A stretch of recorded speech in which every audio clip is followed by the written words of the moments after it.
climate crisis. This is perhaps the defining crisis of our time, but there's also a biodiversity crisis, which we don't hear too much about. It is the loss of species, and many kinds of species are being lost. And so, in fact, there are two different IPCCs. The United Nations is worried not just about climate change, but also about biodiversity loss. And the loss of biodiversity is dramatic. We've lost lots of fish. We lost many, many species of insects. And in fact, this might be called the mass extinction event of our time. The Anthropocene very likely is going to be a mass extinction event. And it is pretty tragic. So what we're looking at is what are called nature-based solutions. And these nature-based solutions, such as the ones I've shown on the left, forest conservation, reforestation, or peatlands restoration, are things which are going to hopefully solve both at the same time, at least attempt to. The reason is because these projects I've listed are actually going to be sequestering carbon. They're going to take carbon out of the atmosphere into natural habitats. And at the same time, when we conserve existing natural habitats, we're also going to conserve the biodiversity that lives in them. So if you're conserving mangroves or a forest or primeval forest, then it certainly helps to retain the biodiversity. So our goal then is to encourage the adoption of nature-based solutions to climate change. And in fact, we sort of need to do that. And this graph sort of shows over here. So on the x-axis, we're looking at year time. So we're looking at about 2020 to about 2050 over here. And the y-axis is the amount of gigatons of emissions of carbon dioxide. And you see that right now we're emitting about 40 gigatons of carbon a year. It's going to rise up to 41 in the early 2020s. But then if everybody agrees to the carbon, or executes on the carbon commitments from Paris, we're going to see this decline down to net zero. But net zero in 2050 doesn't mean the zero. What it means is that there's going to be the sequestration that's happening, which is shown in green, which is removals of about 5 gigatons a year from the atmosphere. And the way to do it, you can do it in two different ways, really. One is to throw technology at it. You can build these big fans which suck in air and sequesters carbon in calcium carbonate in chalk. Alternatively, you can use low-tech, which is trees. They do the same kind of thing.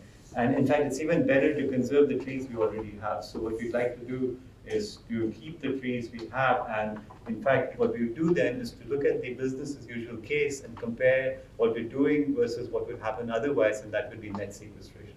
But I'll come to that in a moment. The way that funding is done for nature-based solutions today is through what are called carbon credits. So what happens is that we have a project such as this shown over here. This is a project polygon of some project of forested land. And somebody says, well, we are going to protect this land. We're going to prevent the trees from being cut down. And they go to these standards organizations such as Gold Standard and Vera. There are many others, but these are the major ones. They'll do the auditing of this project and write these big reports. And if you go look up Vera, there'll be these 100, 200-page reports, beautifully written, very detailed. And they talk about these terms: additionality, leakage, permanence, and co-benefits. And based on these terms, which I'm going to explain in the next few slides, they'll give you credits. And then somebody purchases the credits. And they do that by saying, okay, we are going to offset our carbon emissions by the aversion of deforestation, or alternatively credits for reforestation, or for many other things. There are probably 100 different ways in which you can get carbon credits. But I'm going to focus today primarily on this averted deforestation, because that's the major way for us to avoid both biodiversity and climate crisis. Okay. So this sounds very good, and in fact the amount of money going into this way last year was $2 billion, right? So it's a fair amount of money going into nature-based solutions, but one can ask how well does it work? And unfortunately it doesn't work that well. There are these old schemes and scams, as they say, are lurking under the shadow of nature-based credits. So the more you look into nature-based credits, nature-based solutions and carbon credits arising from them, the more problems there are. And in fact, you expect there to be problems, because many of these nature-based solutions are in locations like the interior of the Amazon, or in Malaysia, in some rainforests. And somebody says, well, I protected this, but did they really? What would have happened if they hadn't done anything? Maybe it would still be okay. So it is additional, and so on. So there's a lot of lack of transparency And there's these, as this article says, carbon offsets don't do all that they promise. And so the problems that we've identified are what we call quantification, verification, and scaling. So it's hard to quantify exactly how much carbon is being sequestered. It's hard to verify that you can trust these credits, and it's hard to scale up. So when you take a flight, you pretty much get this thing of you give £5 and offset your flight. Do you believe it? Hardly anybody does, right? I don't believe it either. So you say, well, I'm feeling good, I'll put £5. You don't really know, it's a cup of coffee, one way or the other, fine. Maybe it's going to help somebody, maybe not. What we want to do is to actually bring trust to it. And my thesis for the next half hour or so is to show you how it's a computer science problem, and how we're trying to solve it, and how we think we can actually make a difference. So what we want to do is to have trusted and scalable carbon credits to unlock what are called ESG funds, environment, social, and governance funds. These funds are actually in the trillions of dollars now. $1.7 trillion was raised in 2021 for ESG funds. And obviously, it's not all for nature-based solutions. It's for things that tackle environmental and social and governance problems. But let's say 10% is for environmental, for funds that invest in improving the environment. That's still $170 billion. Right? We have $1.7 trillion to play with. 10% is a lot of money. And so if you can influence that $170 billion to do the right thing, that is a lot of nature-based solutions that can be funded. So there's really worth solving. So one of the questions I ask my students when they propose a project is it worth solving? Well, this one is worth solving. So how are we going to do this? We set up the Cambridge Center for Carbon Credits, or 4C for short, about a year ago, to establish a global framework to issue trusted carbon credits. So we're going to talk about here the algorithms and the framework. And what we're trying to do is to have independently verifiable and accountable nature-based solutions. So that's the goal we set ourselves. And basically, I'm going to show you how we try and do that. So the framework we have is this three-way thing. So we start with these what we call trusted primary observations. We are doing mostly Earth observations from space, but we could also have ground-based observations. And then we're using this peer-reviewed algorithms using counterfactual reasoning for issuing trusted carbon credits. And that we're creating a decentralized marketplace where people can buy these credits. And based on this, we say we need more observations somewhere else. So we do the outcome analysis and go back to doing observations. So we're hopefully going to refine the process of collecting observations based on it. There's a lot of words that are thrown at you over here. Perhaps the word counterfactual reasoning may not make sense. I've already talked about carbon credits. What does it mean for a marketplace to be decentralized? And when is observation? What is a primary observation? And why is it trusted? So let me try and answer these questions next. So it's often helpful to think in terms of a system. So let me start with that. I'm going to show you how the system works. So we have these nature-based solutions on the left over here. And the first thing we need to do is to make sure that somebody who claims credits is the person who's the right person, right? So we need to register this project, or that's being done for nature-based solution with some third party, saying, okay, we believe that so-and-so is actually carrying out these actions. So imagine somebody is, re-wetting the Fenland. Is this organization actually responsible for re-wetting the Fenland? And so we have this person certified in some way. Then we have these primary observations being made of the activity, so maybe from space satellites, or crowd sensing using mobile phones, or just meters, depending on what the exact project is, you may be able to meter something. And we're putting all of these, we put all of these into the cloud, we store them into the cloud. But how much are we talking about? Thanks to billionaires like Bezos and Musk, we are able to throw satellites into the sky quite easily, much more easily than it was even 10 years ago, which means Earth observation is growing dramatically. And companies like Planet.com are creating literally terabytes of Earth observation images a day.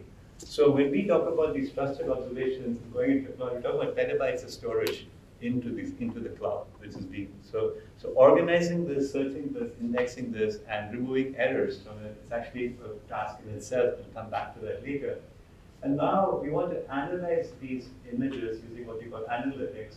And on the base of these analytics, we want to create carbon credits. And in the middle of all of these is we're putting in a blockchain. So we happen to be funded by Keshav, so we're going to Keshav's blockchain. It's a company. It's a proof of stake-based blockchain. But the blockchain stores the certificates of ownership.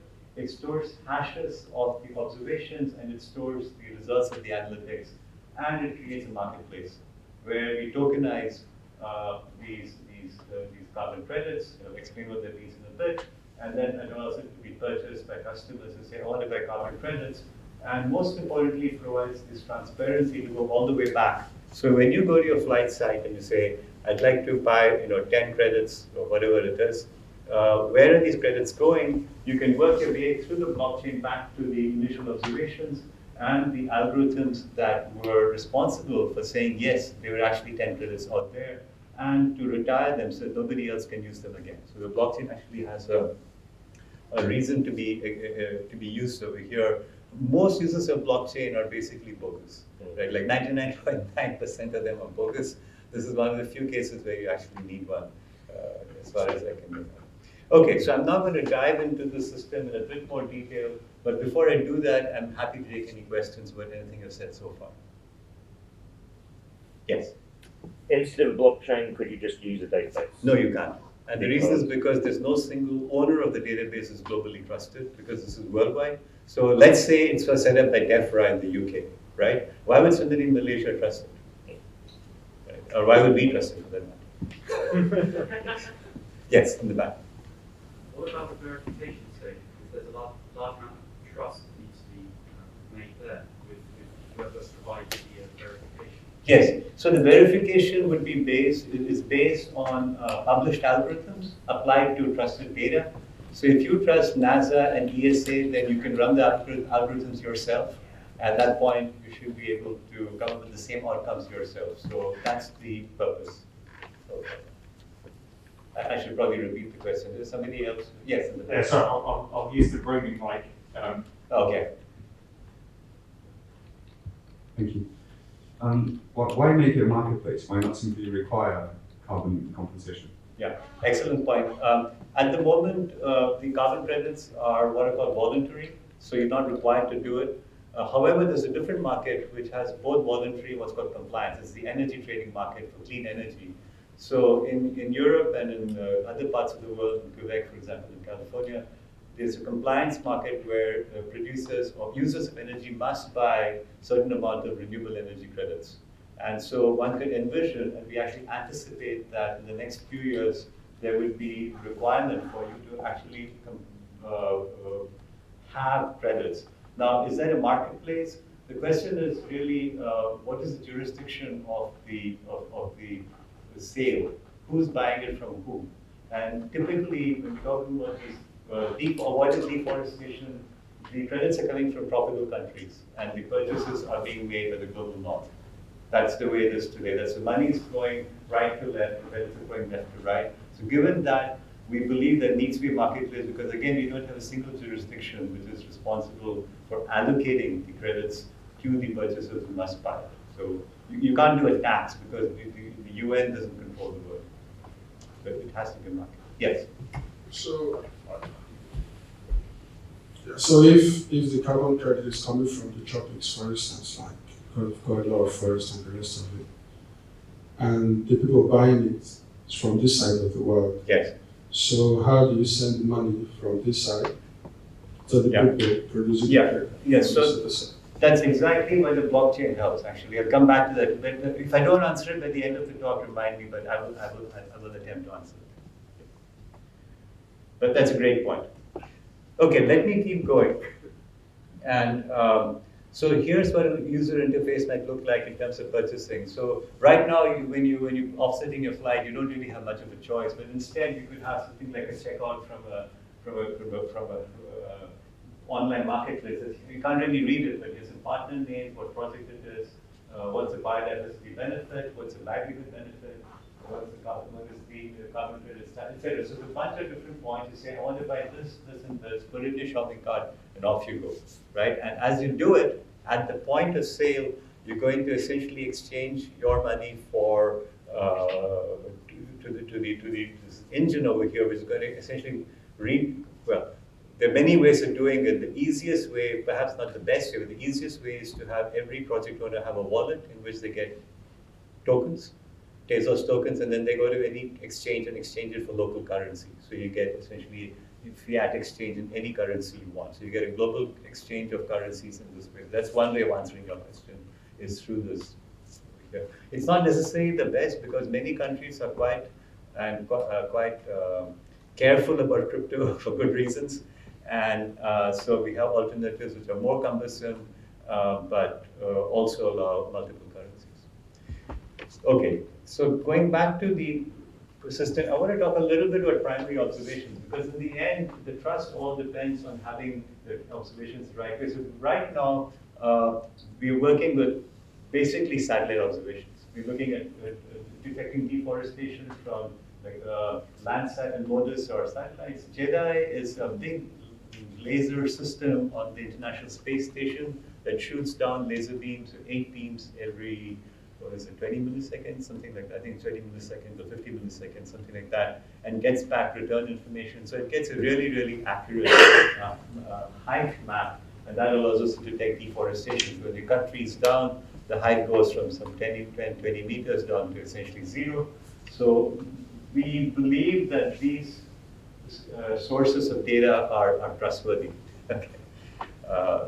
And so that gives us the primary observations, at least for the avoided deforestation case. For the analysis, what we're doing over here is essentially deforestation detection, but more importantly, there are 3 terms I want to go through in more detail: additionality, impermanence, and leakage. And then, of course, we also have other benefits besides carbon sequestration, which is biodiversity maintaining biodiversity. We also worry about social justice and local livelihoods, because one way to protect forests is to exclude indigenous peoples from it, which is actually very bad. We don't want that to happen. So when you have a project that is helping with carbon sequestration, we also want to make sure it's not coming at the expense of the local livelihoods. So that's one of the things that we're doing. We can't do that from Earth observation, obviously. That needs to have people on the ground, but we're looking into scalable solutions for that, which I'm happy to talk about separately. But let me now focus on sort of the more algorithmic aspects of additionality, impermanence, and leakage, and explain what they are. So let's start with additionality. Additionality has to do with basically paying for services rendered, right? If something is going to happen anyway, then it's not additional. So let me give you a story to explain. Let's say a rainmaker goes to a king and says, I'm going to make it rain tomorrow. Pay me if it rains tomorrow. The next day it rains. The king says, well, it was going to rain anyway, so did the weather forecast. BBC News said it's going to rain tomorrow. I'm not going to pay you. There's nothing additional that you did, right? So that's, in a nutshell, the problem. So here we have a treatment area, and so I'm using the terminology from sort of statistical analysis of agricultural plots, really, going back to Fisher. So this is a treatment area, here's the counterfactual area, where we somehow determined that these 2 areas are the same. They have the same behavior, expected behavior, and we're saying that the treatment area has essentially has had no change. And here we've had deforestation of this chunk over here. So the additional service is the prevention of deforestation of this little chunk over here. Not all of it, just this little chunk. That's what you're entitled to because of this. So what's going on is essentially it's an underlying matching that's going on, which says this project area corresponds to some counterfactual area. To illustrate that, let me show you 2 other figures. So the first one is actually showing not on a per project basis, but the overall stock. So here's the amount of carbon stock in the forest, and before the project started, it was declining at a particular rate. And with the intervention, it has stopped going down at that rate. It's gone slower. But ideally, we'd like it to stop. But in fact, we find it actually declines at a slower rate. So this gap between your project and the counterfactual is the additionality that we have. So, and the area under the curve over some time period is the additionality that we can attribute to project actions. It reduces the deforestation, right? And to make it more clear, here's an example of a project area. So the project area is shown in bright green over here, and these blue areas are the matched counterfactual pixels, which have similar behavior in terms of elevation, rainfall, soil types, and distance from a road, which basically deforestation happens whenever you're close to a road or a river, right? How else you can get the lumber out? And the matching algorithm looks something like this. For each of these pixels, we find these. This thing is really annoying. Let me see if I can get rid of this. Whoops. So, do you need to put it in like a full screen mode, Keshav? Oh, Like yeah, I don't know. I know it is in full screen mode, believe enough. But presentation mode or something. Okay, I don't want to mess with it right now. It's okay, just ignore it.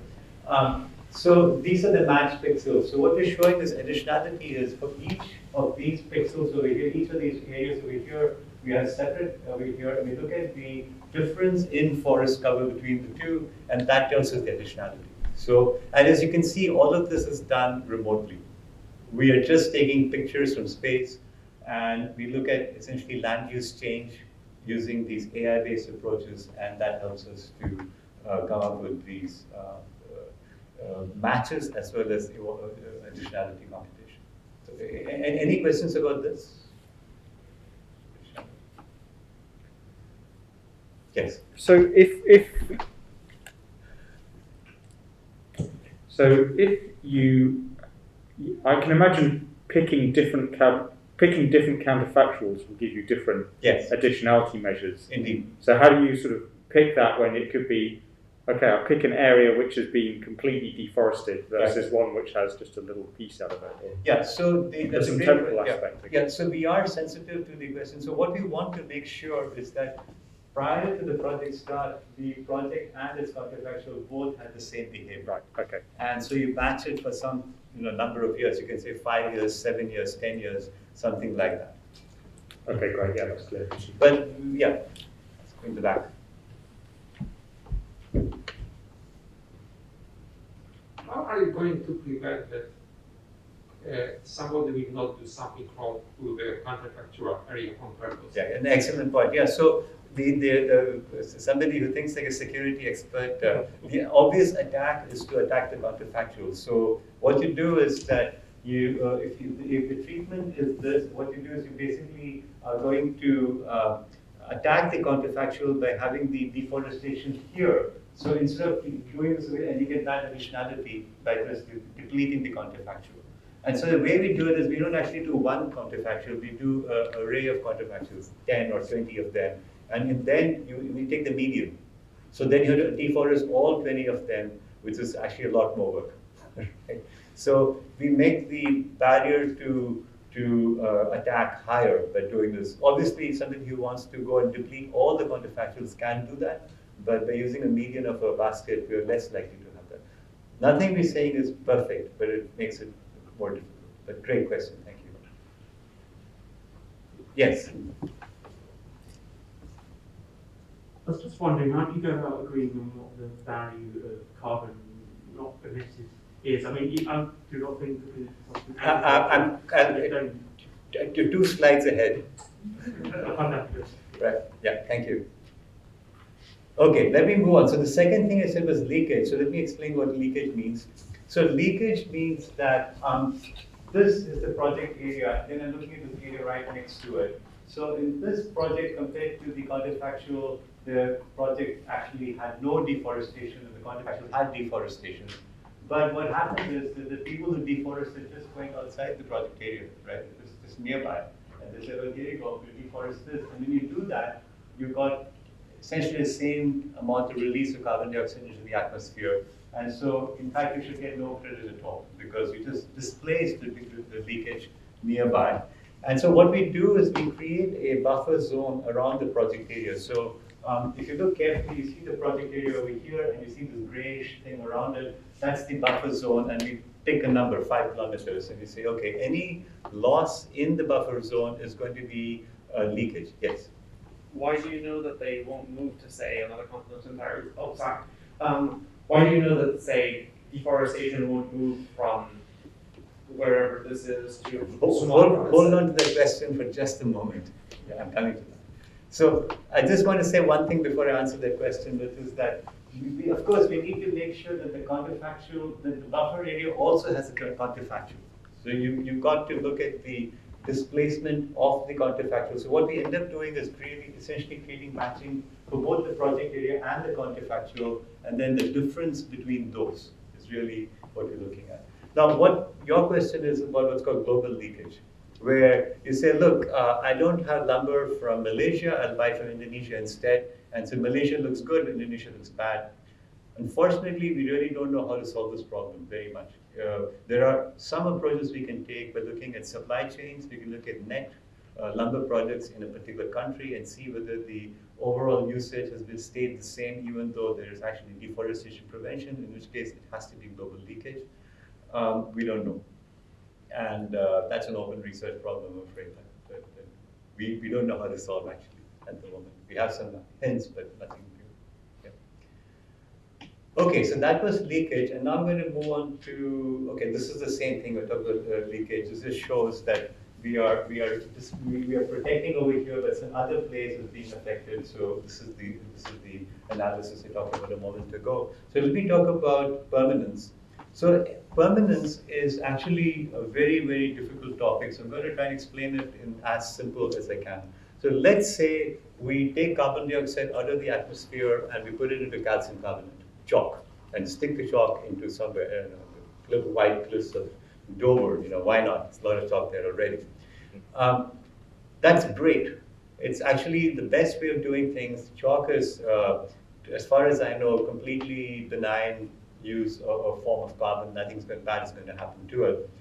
But it's very expensive, right? So you say instead, I already said, let's put it into trees, but trees don't last forever, right? They will be succumbing to fires, to disease, to windstorms, to climate change will cause droughts, or people will cut them down, right? So they're not permanent. So when confronted with this, some people have taken the stance that the only sequestration is permanent sequestration, everything else is not valid. And this is the position taken at Oxford. Right? The Oxford climate principles basically starts by saying, well, not starts by saying, but has in that very black and white, if it's not permanent, it's not very good. Right? We don't advocate having it. As is typical, we do not agree necessarily with everything that people at Oxford say. We have our views about it. So what we believe is that it's possible for us to come up with a proper accounting for impermanence, and I'll show you how. So what we'd like is when the project ends, over here for this, the deforestation kind of was reduced, and then there was no further deforestation after the project ends for whatever reasons. Maybe we find people, or we give people different livelihoods. But let me explain how we value impermanence. So I'm going to answer the question that was raised over here. So the net damage from 1 ton of carbon is called the social cost of carbon. So this one sentence actually encapsulates a Nobel Prize. So William Nordhaus in the mid-90s came up with the idea of what's called the social cost of carbon. What he did was, that he said, if I emit carbon now, it's going to cause bad things in the future. It's going to cause sea level rise. It's going to cause disease. It's going to cause death.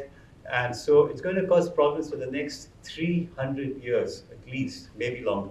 That's how long carbon dioxide stays in the atmosphere.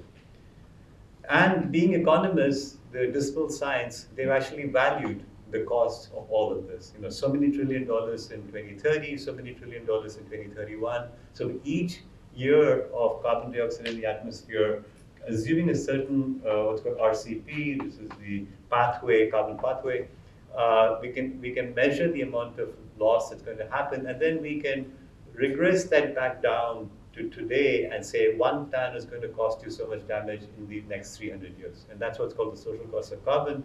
And Nordhaus won the Economics Nobel Prize a few years ago for this work.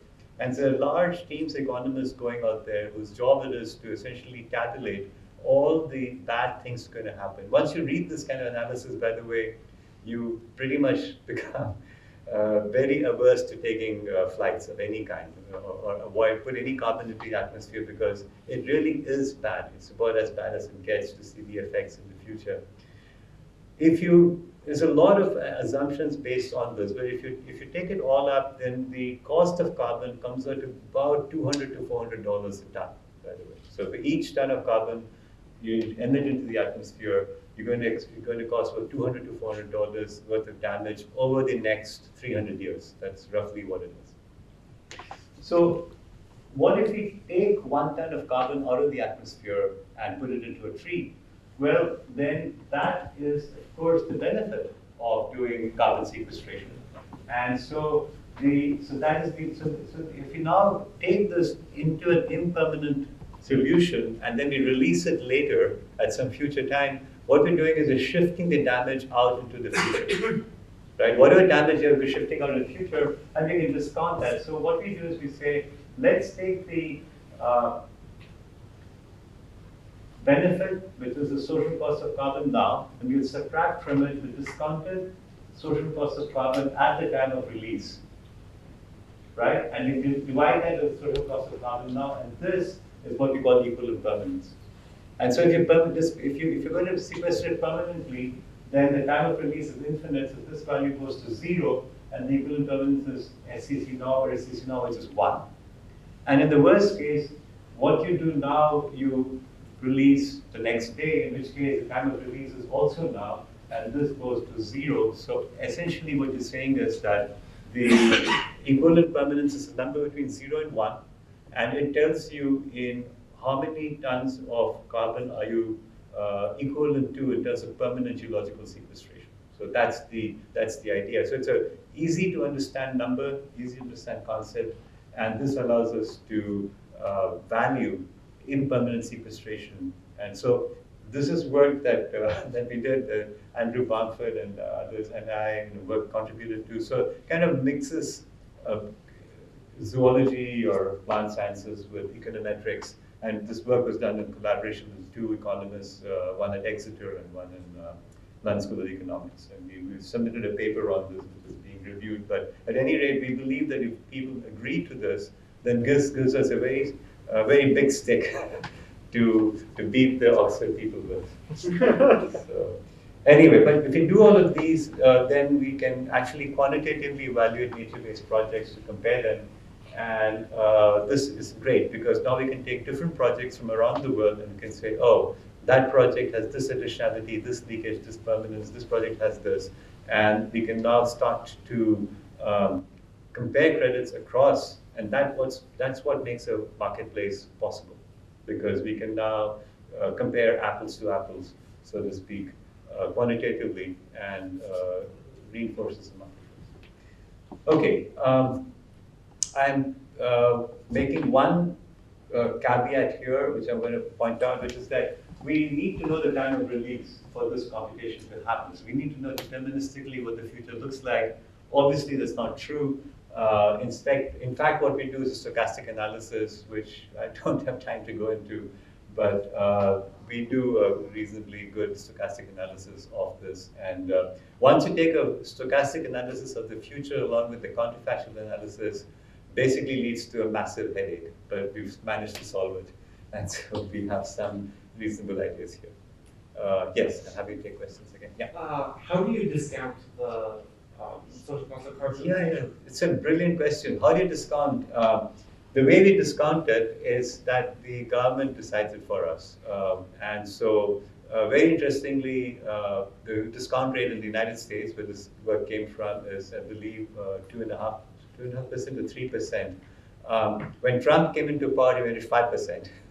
And the first thing, literally the first day that Biden took office, he lowered it back to either 2.5% or 3%. I'm not sure which. I think it's 2.5%. My memory fails me. But this is a super kind of powerful number to mess with.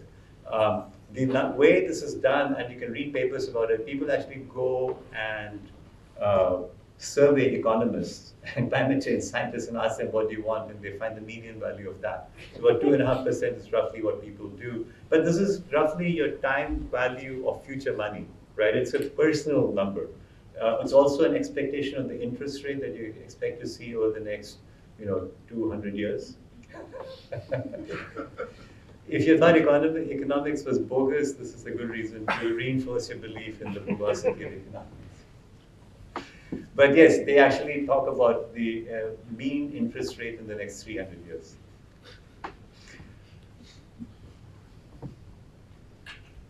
Sorry, I still just wonder, how do you agree on how much CO2 would have been released?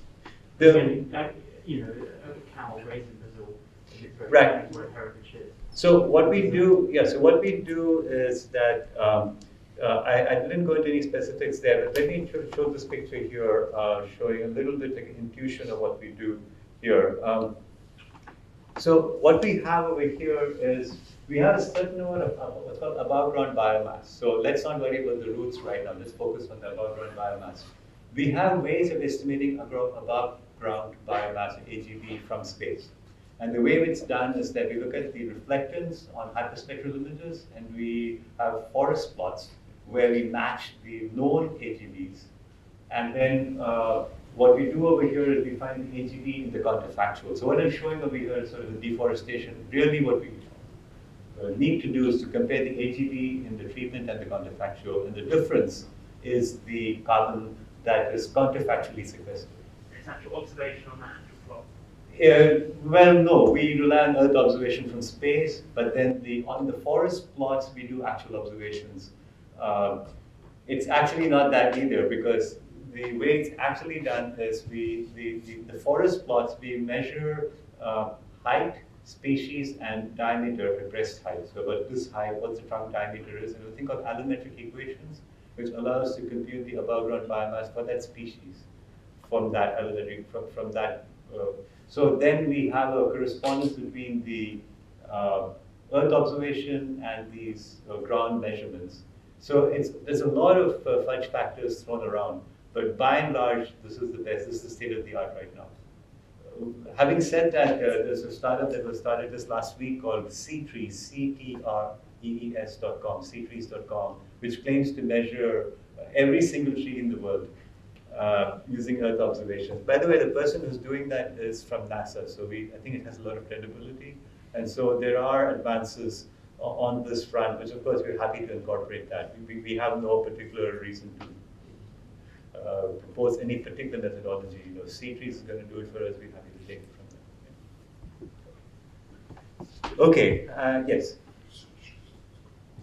But doesn't the counterfactual inevitably involve some modelling? And even the CTrees involves some modelling, right? Absolutely. No, we cannot go anywhere without modeling. So the counterfactual choice depends on the modeling to claim that a matching is the right matching. And so what we do in current work, David Coombs, who's the person who's kind of the expert on this, his student has just finished a PhD where he's tried 50 different matchings. And we're trying to see how much variability is there because we're trying different matching methodologies.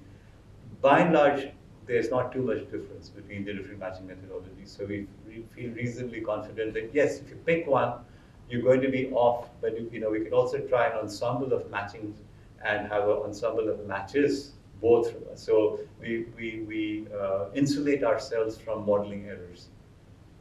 Yeah. Just a little follow-up. I mean, it's fascinating talk that you're doing, and you're going to come on to how computer science can help with yes, once again, yeah. Eventually. But more broadly, where is among friends, where do you think is the weakest point or the greatest uncertainty or the real opportunity to improve this? Because there's a whole hierarchy of things that you're doing, and there's uncertainty piled on uncertainty in every place. Where, in all honesty, should the effort be devoted most to improve this process? That's a really good question, and what I picked up on about a year ago was permanence, because there I felt it was really very weak. I think we've gotten that to a pretty good state. I'm not super comfortable with the matching algorithms because so many of them, and each of them has a slightly different output.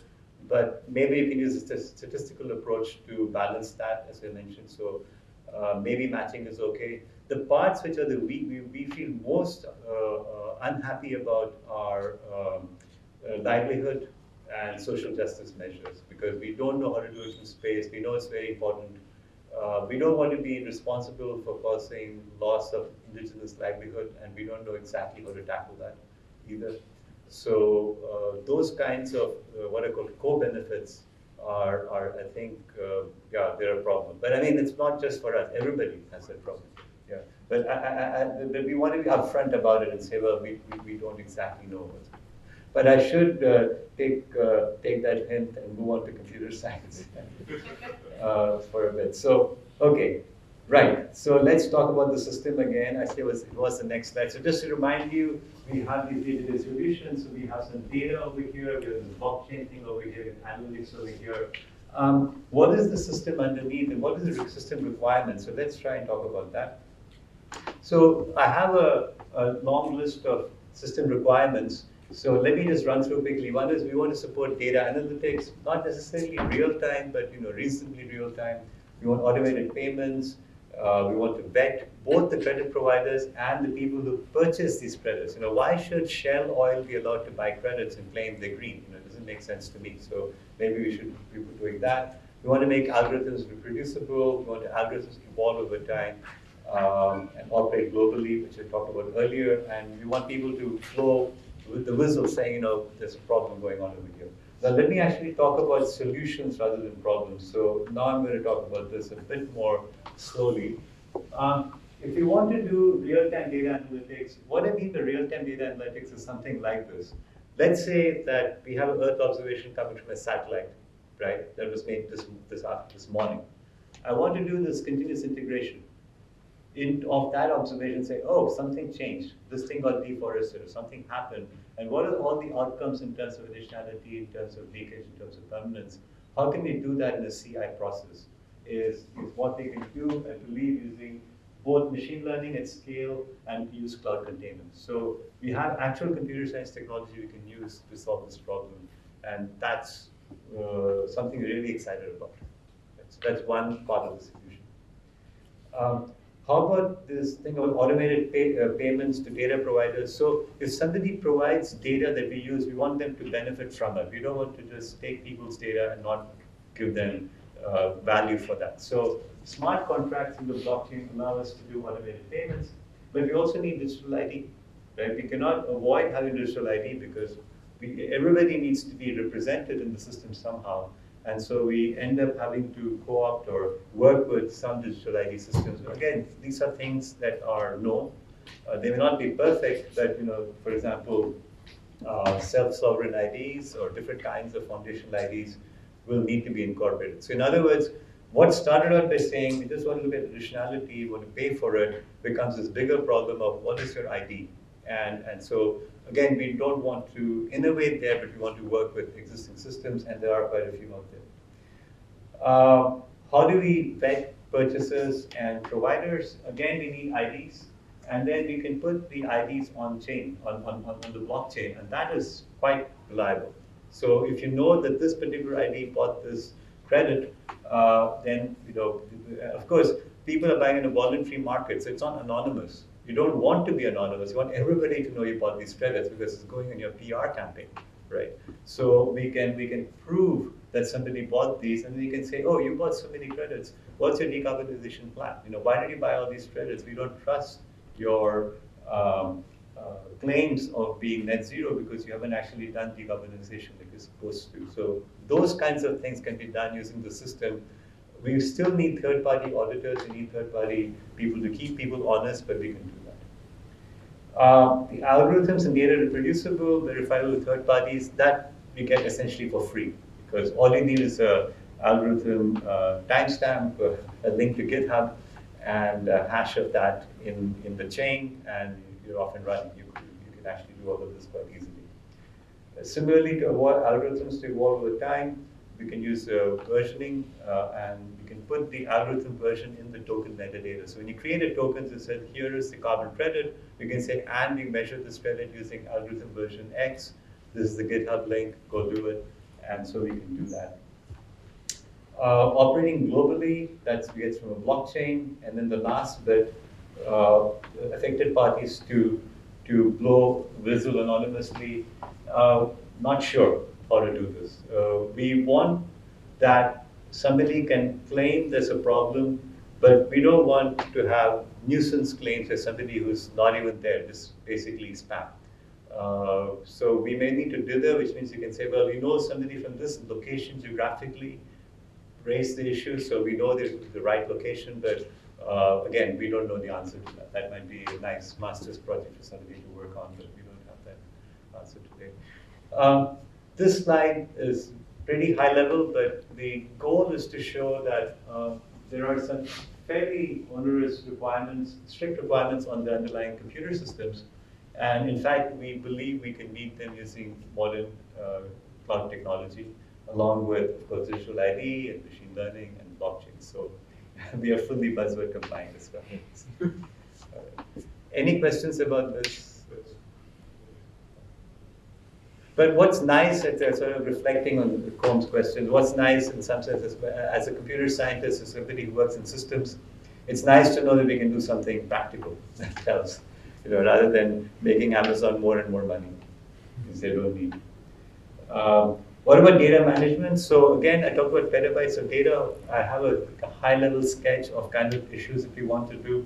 One thing we want to do is to ingest data. We want to be able to access the data feeds from NASA or ESA at scale. So if a terabyte of data, we want to get a terabyte of data into our system somehow.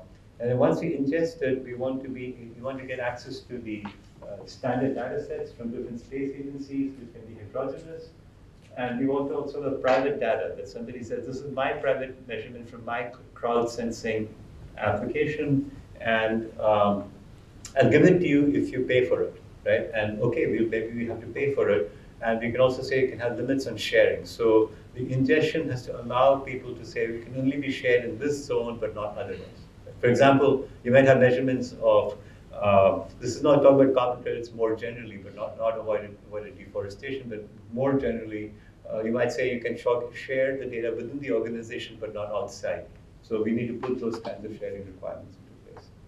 The second thing is to interpolate and slice. So data always has gaps, missing sensors values, missing dropouts for any number of reasons. So we need interpolation. So we believe we can use AI-based interpolation. And we need to do slicing both spatially and temporally. Spatially because if I'm interested in a particular project in Gabon, I don't need data from anywhere else. I just need Gabon data. So I can do spatial slicing. And similarly, I don't need data from, let's say 50 years ago. I just need data from 5 years before projects start until now. So that would be temporal slicing. So we need the data to be sliced. We need to maintain the data. So again, maintenance is not trivial. Things will fail. We need to do incremental updates. We want to maintain provenance of all the derived products. We want to distribute across stores for redundancy. And then we want to make sure that these slices are accessible to third parties who want to verify our claims using, for example, REST APIs. So this is maintenance. And finally, we need to archive the data because if you enter into a smart contract that lasts 30 years, 50 years, then the data has to be accessible for 30 years and 50 years. But we rarely design systems that are, well, not rarely. We sometimes do, but we don't normally think 50 years out, what is the data format, how do we archive it, how do we maintain it. So we need to have maintain the data beyond the project lifetime to allow reproducible computation decades into the future. Again, that's a pretty interesting challenge.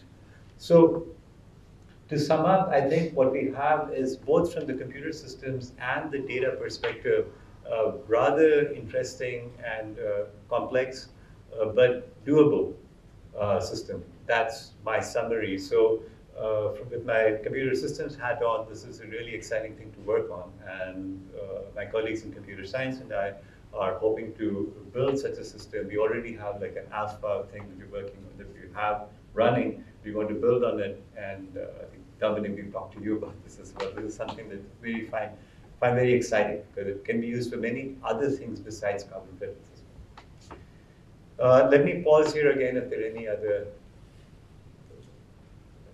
Yes. Yeah, points on. So the points on data availability, having data accessible past the project's lifetime, that seems like a really big challenge, considering the scale of some data sets that you'll be handling. Yes, it does. Are there any? Is this like a description of a system that's already been? No, this is a system of what I'd like to build. But to give an example of this, what Microsoft Research in Cambridge is doing with their project Glass is an example of off-chain. It's archiving for 10,000 years in Glass, right? So that might be something, an example of what one might do, or more, or an Amazon Glacier, something like that. So it doesn't need to be accessible easily, but it should be accessible when needed. And so we have that leeway of putting it on some very core media for decades. Okay, I mentioned blockchain a few times, and I think it's probably worth mentioning something about blockchain, given that everybody thinks of blockchain as being energy inefficient. So for those of you into the blockchain debates, there's something called proof of work, which is terrible, it should be banned. There's a blockchain called Bitcoin that is really, really bad. But the other is called proof of stake blockchains, which are very energy efficient. And so Tezos is one of those. So the amount of energy used for doing a transaction on Tezos is like 100 million times less than on Bitcoin, so it's really low. We want to be able to do settlement in local fiat currency. That's what I think we've asked some of the questions. We want to use crypto exchanges to do that. That's helpful. We want to do long-term survival and permanence. So Tezos has a nice property that it is a self-amending chain. So you heard about Ethereum merge. This is a big project that took, I don't know, 6, 7, 8 years. Tezos does that every 3 months automatically. So it's built to be self-amending. And part of it is because it's fully written in OCaml. So it's actually a completely self-amending blockchain. They vote on it and they amend it all the time. It is very cool. So it has long-term survival. And then the payments to data owners. So these are the requirements if you want to have low energy use, settlement globally, long-term survival and payments, and then smart contracts in Tezos allow you to do that. So for these reasons, we selected Tezos as sort of the technology of choice for this project. And just to remind you what's on the chain, we're putting in the proof of project ownership, the certificates that somebody owns a project, so we want to be sure of that. We want the additional leakage and permanent certification as token metadata, so it goes in there. We want to put in tokens to prevent double counting. One of the free things you get from blockchain is somebody says, well, I bought this and now I've retired it. It means I've canceled some some emissions that I made. Then that can be done only once because of blockchain properties, global fiat exchange, and automated payments that I talked about here. Okay, so let me now finally sum up with what I said. So nature-based solutions are, I think, a wonderful way of tackling both the climate and the biodiversity crises. I think that funding them through these carbon credits is a good idea, but creating trust and for that matter, creating scale is critical. So what I believe is that computer systems research can help solve the problem when collaborating with climate scientists. And that's basically what our center is all about. And I'll finally do the URL for this, forec.cst, CAN-AC-UK, and we have some more details there, some videos describing what we do. And this website is being updated in the next couple of weeks as well, so we'll have a lot more out there very soon, but there's still quite a bit out there already. And now I have, I believe, 3 or 4 more minutes for any additional questions, and how do you take this now? Let's thank Keshav first.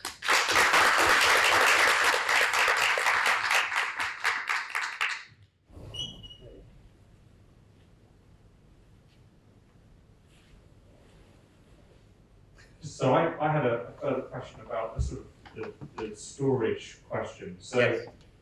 I wanted to just understand a little bit more why it would be necessary to store things for a very long time. If there's a sort of, could you talk a bit more about that? Why would we want to keep reproducing things in the future? If we certified that they did that thing and then they locked it in, why do we need to kind of keep recomputing? It comes down to your trust model. At some level, what we are saying is that we are creating making accessible the primary observations and the algorithms indefinitely into the future for somebody to verify these credits, right? Now, you might say, well, after the credits have been, so what happens in the life cycle of a credit is issued, and then it's bought, and then it's retired. When you retire it, you say, I matched this to this. At that point, it's kind of dead because you're not trading it anymore, it's over. Do you care about retirements that happened 20, 30 years ago? Maybe you don't. in which case all the observations that we used to create those credits can be deleted. But maybe you have a historical interest and say, those credits are not properly retired, or those credits are not properly done in the 2020s, they make mistakes. We want to go and correct for that or account for that. In some sense, it's archival research that one might wish to do. And we could have a time horizon saying everything that's more than so many years old is deleted, you can't do it anymore. But if you wish to, this would have that. So, but one would still want to have perhaps for 2 or 3 decades the data being stored in cold storage, but still accessible. I don't think you want to delete everything all at once. We have yet to build the system, but it seems reasonable to want 2 or 3 decades. Thank you. I just have one tiny question. So on this hand, we are looking towards net zero. On this hand, we are looking at people being able to buy carbon credits. So in the system, are you also thinking about building a structure in such a way as to limit the quantity of carbon credit a certain person with a finite amount of money could buy? Because if I can buy as much as I want, and then so I don't have to rearrange my activities in such a way as to reduce the quantity that I consume, so I can buy as much as I want. So is there a way of limiting? Yeah, no, I think that's a really good question. I think if I can rephrase the question, can carbon credits be used as papal indulgences? You can do all the sins that you want, and you buy the indulgence, and you're clean. No, right? At the moment, there is such little funding for nature-based solutions that we're happy to take the money and fund the projects because we really need to do that. We're losing forests at a ridiculous rate right now. And all this is motivated by that fact that we want to do that. Once we stabilize that, right, and you say, okay, should we take money from this, should we take money from that, we can be more selective in what funds are accessing carbon credits once we've stopped the hemorrhaging of primary forests today. I read this last week. It's absolutely, to my mind, absolutely horrifying fact. This Procter & Gamble has a brand of toilet paper called Charmin. Charmin, probably heard of it. It is made from virgin primary rainforests from Canada. You're cutting down 300-400-year-old trees and converting it into toilet paper. And so there's this organization which rates these paper manufacturers, and Procter & Gamble gets an F on every single score. It is ridiculous. It is absolutely mind-bogglingly ridiculous that you would take rainforest, temperate rainforest, which has ridiculous biodiversity. It's just one of the most beautiful places on earth if you've ever been there, and cut it down to make toilet paper? Really? The mind boggles. The mind absolutely boggles at this. There are managed forests and so on and so forth that people use. And to convert that into wood paneling in this wall is great. It actually sequesters carbon for a very long time. But this kind of profligate use of our natural resources just makes me absolutely angry. So if anybody from Procter & Gamble is watching this, quit your job. I can't think of anything worse to tell them. But it just makes me absolutely angry.